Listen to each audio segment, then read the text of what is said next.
ya Bapak Ibu. Nah, untuk judul program itu berkolaborasi dalam kegiatan praktis menerapkan pembelajaran STEM atau Sport Education Model melalui kegiatan praktis dan reflektif.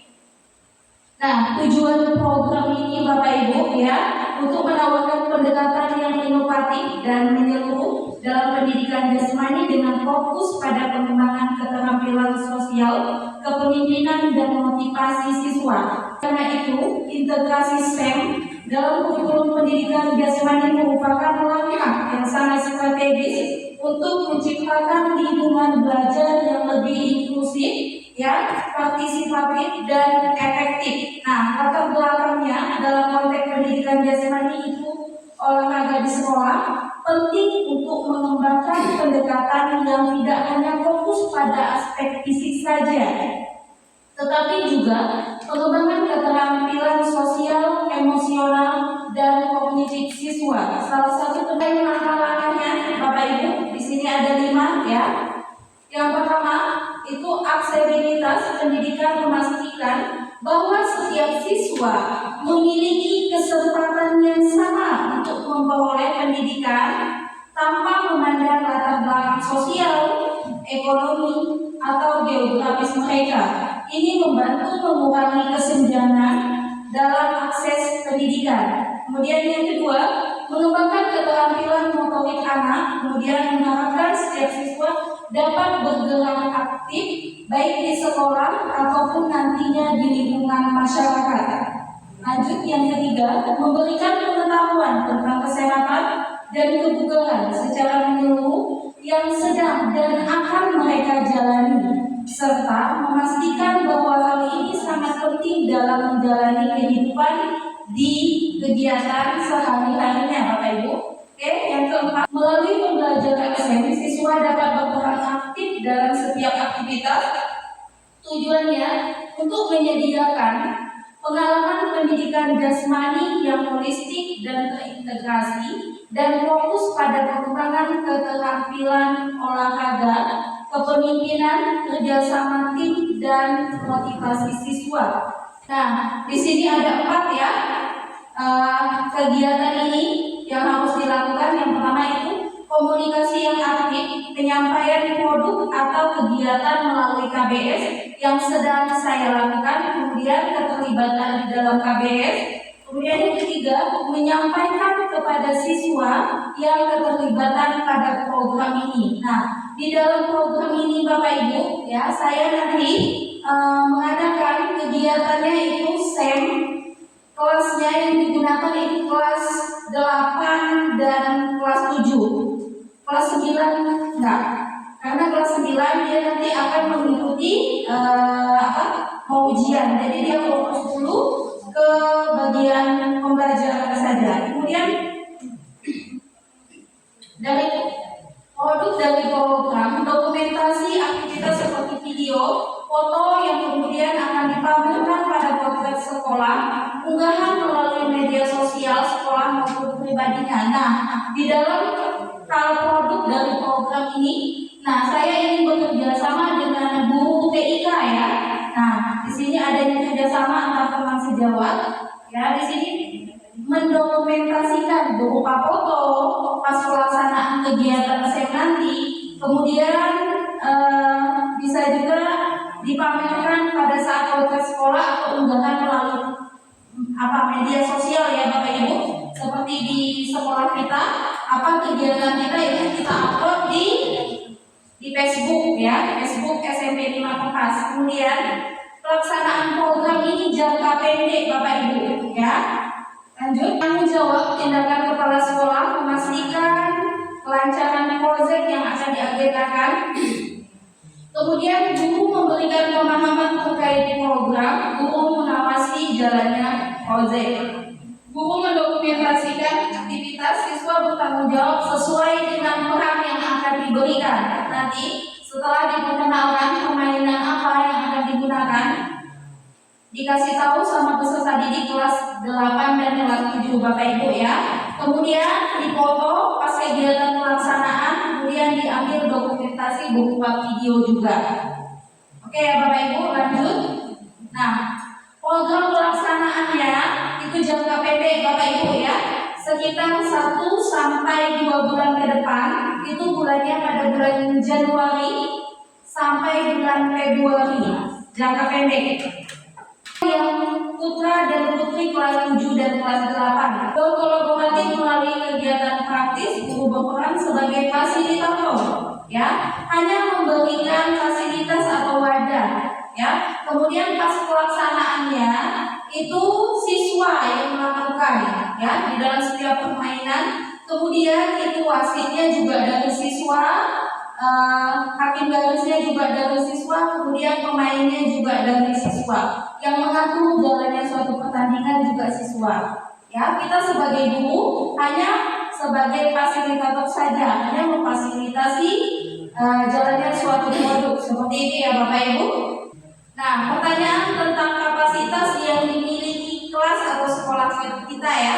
Nah, di mana Bapak Ibu sudah tahu ya, guru memiliki sumber daya manusia yang cakap dan kemampuan yang menggerakkan komunitas. Kemudian jumlah siswa yang ramai, siswa memiliki minat dan bakat. Kemudian yang ketiga, mandiri dan mampu berkolaboratif ya, mampu bekerja sama. Kemudian kita memiliki sarana. Nah, untuk lapangannya berhubung kita tidak punya, jadi kita bisa menggunakan yang ada di depan kantor saja Bapak Ibu. Untuk sarananya kita lengkap ya, alhamdulillah. Untuk prasarananya saja lapangan kita nggak punya. Nah, ini rencana evaluasi Bapak Ibu ya. Evaluasi sedang berjalan, kemudian evaluasi di akhir program. Kemudian yang kedua, pengumpulan data dengan kolaboratif.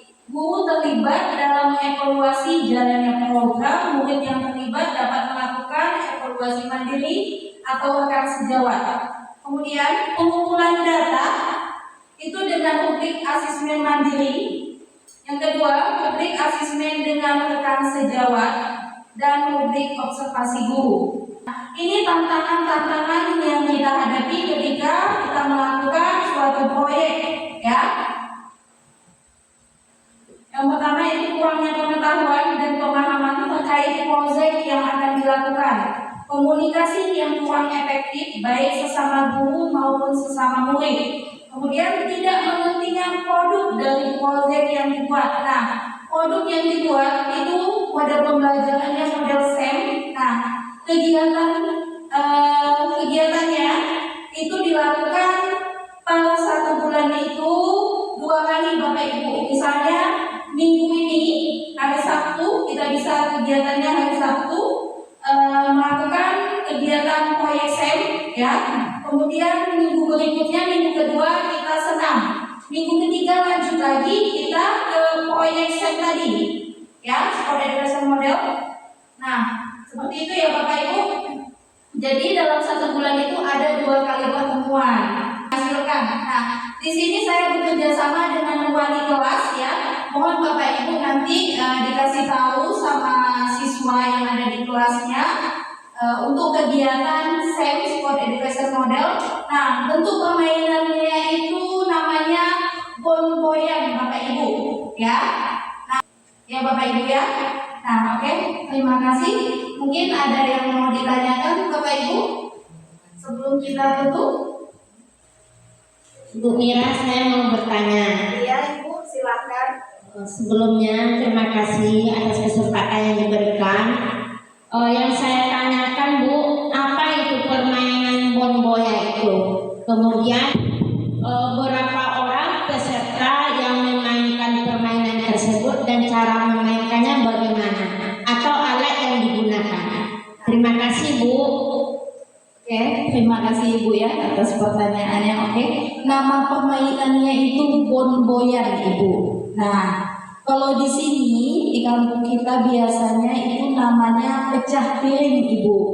Nah, batu itu disusun bertingkat ya, disusun bertingkat. Misalnya berapa orang jumlah pesertanya. Dalam satu tim itu boleh 10, boleh 8 dan juga boleh 4. Nah, nanti berhubung jumlah siswa kita satu kelas itu 16, kita bagi menjadi 2 tim Ibu ya. Misalnya kelompok yang A itu ada 8 orang, kelompok yang B itu 8 orang. Nah, di situ untuk menyusun ya batunya disusun rapi, satu orang harus mempunyai satu batu disusun rapi, kemudian menggunakan bola kasti ya, jaraknya mungkin sekitar 3 meter, dilempar sama yang pemain ibu ya. Kemudian tugas yang melempar itu harus memecahkan